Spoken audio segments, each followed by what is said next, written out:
اور ناظرین آپ کو لیے چلیں گے کبیر والا۔ پولیس تھانہ صدر کبیر والا نے ایس پی انویسٹیگیشن کی سربراہی میں لوڈ شدہ ٹرالر گن پوائنٹ پر چھیننے والا بین الاضلاعی گینگ سرغنہ برکت علی راجپوت سمیت گرفتار کر لیا اور 2,40,00,000 روپے مالیت کا مال مسروقہ بھی برآمد کر لیا۔ خانیوال پولیس نے بین الصوبائی گروہ کو گرفتار کر کے 2 کروڑ روپے سے زائد کا مسروقہ سامان برآمد کر لیا۔ ڈی پی او خانیوال محمد وقار عباسی نے پریس کانفرنس میں بتایا کہ 8 ارکان پر مشتمل برکت راجپوت گینگ گن پوائنٹ پر مختلف اضلاع میں ڈکیتی کی وارداتیں کر رہا تھا اور وہ شیخو پورہ، فیصل آباد، جھنگ، مظفر گڑھ اور خانیوال میں ڈکیتی کی 10 وارداتوں میں پولیس میں مطلوب تھا۔ یہ گینگ ٹرک ڈرائیوروں کو زخمی کرنے کے بعد سامان لوٹ لیتا تھا۔ ان ملزموں کی گرفتاری کے بعد 2,40,00,000 روپے کا سامان برآمد کر لیا گیا ہے، جبکہ مزید تفتیش جاری ہے۔ انہوں نے بتایا کہ امن و امان کی صورتحال بہتر بنانے کے لیے کمیونٹی پولنگ سسٹم کو مزید مربوط کرنے کی ضرورت ہے۔ حیران کن بات یہ ہے کہ پولیس نے برآمد شدہ سامان اور گرفتار ملزمان کو صحافیوں کے سامنے پیش نہیں کیا۔ دنیا پور بار ایسوسی ایشن کے انتخابات متنازع ہو گئے۔ بیلٹ باکس سے رجسٹرڈ ووٹ سے زائد 10 بیلٹ پیپرز برآمد۔ الیکشن کے نگران ممبر پنجاب بار کونسل نے نتائج روک کر ریکارڈ سیل کر کے پنجاب بار کونسل کے چیئرمین کو بھجوا دیا۔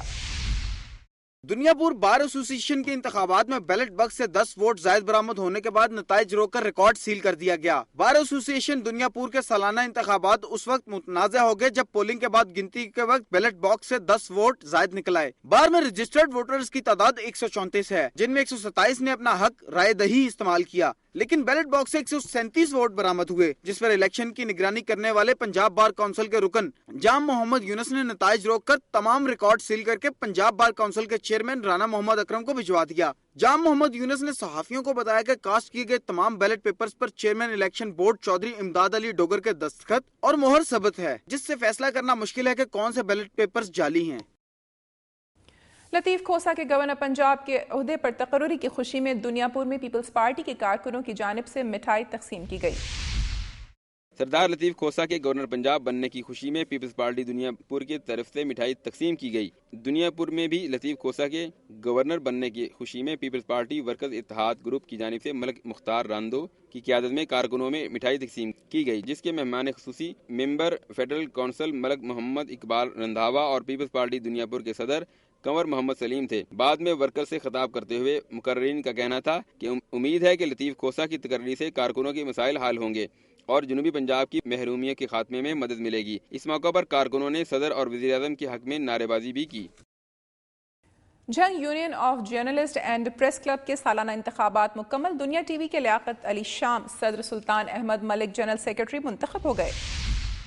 جنگ union of journalist and press club کے سالانہ انتخابات میں لیاقت علی شام صدر اور سلطان احمد ملک جنرل سیکرٹری منتخب ہو گئے۔ جنگ union of journalist and press club کے سالانہ انتخابات کے لیے فاؤنڈر گروپ اور فرینڈز گروپ کے درمیان مقابلہ ہوا۔ کل 71 ووٹوں میں سے 69 ووٹ کاسٹ ہوئے۔ یونین کی صدارت کے لیے لیاقت علی شام کو 39 ووٹ، جبکہ ان کے مد مقابل سید قلب نواز کو 30 ووٹ مل سکے۔ نتائج کے مطابق فاؤنڈر گروپ کا پورا پینل واضح اکثریت سے کامیاب ہو گیا ہے، جس میں صدر لیاقت علی شام، سینئر نائب صدر وحید اختر چودھری، جنرل سیکرٹری سلطان احمد ملک، خزانچی محمد ادریس، جبکہ چیئرمین پریس کلب کے لیے خرم سعید کو 38 ووٹ، جبکہ ان کے مد مقابل لیاقت انجم کو 31 ووٹ حاصل ہوئے۔ جنرل سیکرٹری شیخ توصیف حسین اور senior vice chairman Sheikh Ghulam اکبر منتخب ہو گئے ہیں۔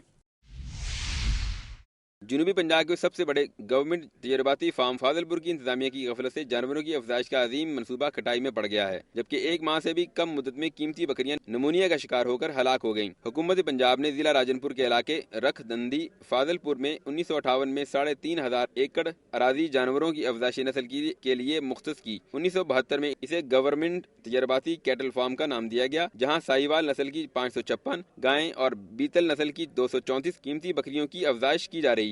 تجرباتی فارم میں مجموعی طور پر چھوٹے بڑے 140 اہلکار تعینات ہیں، لیکن عملہ کی غفلت کے باعث گزشتہ 20 دنوں کے دوران 120 سے زائد قیمتی بکریاں ویکسینیشن نہ ہونے سے پلورو نمونیا کا شکار ہو کر مر چکی ہیں۔ مناسب چارہ کاشت نہ ہونے کی وجہ سے گائیوں کو مناسب خوراک کی عدم فراہمی سے دودھ کی پروڈکشن 100 لیٹر روزانہ سے کم ہو چکی ہے۔ افسران سیاسی لوگوں کی آشیرواد سے گھر بیٹھے تنخواہیں لے رہے ہیں اور دفتر کو تالے لگے ہوئے ہیں۔ ٹنچ بھاٹا راولپنڈی سے 10 محرم کو تاوان کے لیے اغوا ہونے والے 40 سالہ عابد کا سراغ نہیں مل سکا۔ 40 سالہ شخص عابد کو راولپنڈی کے علاقہ ٹنچ بھاٹا سے اغوا کیا گیا تھا۔ اس کے بعد مغوی کے بھائی تصور حسین عباسی کو مختلف نمبرز کے کالز آئیں کہ اپنے بھائی کی بازیابی کے لیے 1,60,000 روپے ادا کرو۔ ورنہ اس کے گردے نکال کر فروخت کر دیے جائیں گے۔ عابد کے اغوا کی FIR تھانہ RA بازار راولپنڈی میں درج کروائی گئی۔ جب اغوا کاروں کے نمبر ٹریس کیے گئے تو پتہ چلا کہ وہ ٹیکسلا میں ہیں، لیکن پولیس ابھی تک کوئی کارروائی نہیں کر سکی۔ عابد کے لاپتہ ہونے سے اس کے والدین کا رو رو کر برا حال ہے۔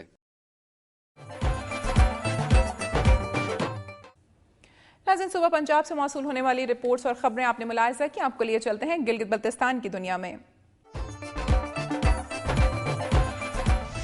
یوں تو اسکردو میں اکتوبر سے ہی سردی کا آغاز ہو جاتا ہے، تاہم دسمبر سے لے کر فروری تک ٹھنڈ عروج پر پہنچ جاتی ہے اور اس دوران ایندھن کے لیے لکڑی اور گیس کا استعمال ناگزیر ہو جاتا ہے۔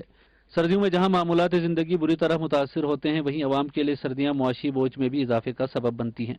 اس سال بھی موسم سرما غریب اور متوسط طبقے کے لیے مشکلات کا پیغام لایا ہے اور ایندھن کی قیمتیں لوگوں کی قوت خرید سے باہر ہو گئی ہیں۔ میں خپڑ سے یہاں لکڑی خریدنے کے لیے آیا تھا، وہاں تمام منڈیوں میں پھرا، لکڑیاں بہت مہنگی ہے، اس لیے ہم لکڑیاں نہیں خرید سکتے سردی میں۔ بجلی کی لوڈ شیڈنگ اور آسمان کو چھوتی قیمتوں کے باعث LPG کے حصول میں مشکلات کے بعد اب شہر بھر میں قائم لکڑی منڈیوں میں خریداری کا رجحان بھی گزشتہ سالوں کی نسبت کم نظر آتا ہے، جس سے لکڑی منڈیوں کے مالکان بھی مالی بدحالی سے دوچار ہو گئے ہیں۔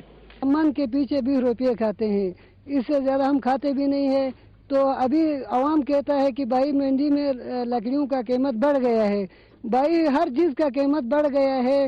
پچھلے سال سبزی کا دیکھو، اچھا پیاز کا دیکھو، 50 روپے 30 روپے پہ ملتا تھا، ابھی 100 روپے گئے ہیں۔ جلانے کی لکڑی کی فی من قیمت 550 روپے تک پہنچ گئی ہے، جبکہ گزشتہ سال لکڑی 400 روپے میں دستیاب تھی۔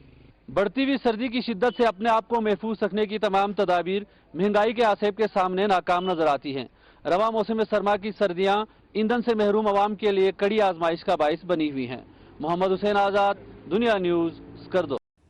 ناظرین، آج کا پروگرام آپ نے ملاحظہ کیا، بات صحت کی سہولتوں کی فراہمی کی ہو یا تعلیم کے شعبے میں پائی جانے والی بے قاعدگیوں کی، پولیس کی چیرہ دستیوں کا ذکر ہو یا ٹریفک سے پیدا ہونے والے مسائل، قبائلی جھگڑوں کا معاملہ ہو یا جرگوں میں ہونے والے فیصلوں کا تذکرہ۔ میری دھرتی میری دنیا کی ٹیم عوامی مسائل کو اجاگر کرنے کے لیے کوشاں ہے، لیکن مسائل کی درست نشاندہی کے لیے آپ کا تعاون ضروری ہے۔ اپنی تجاویز اور آراء کے لیے ہمارا ای میل ایڈریس نوٹ کر لیں، mdmd@duniatv.tv۔ پروگرام کا وقت ختم ہو رہا ہے، پھر حاضر ہوں گے عوامی مسائل کا جائزہ لیتی خبروں اور تاریخ میں جھانکتی رپورٹس کے ساتھ۔ اپنی میزبان امینہ خان اور میری دھرتی میری دنیا کی ٹیم کو اجازت دیجیے، اپنا بہت خیال رکھیے گا۔ اللہ حافظ۔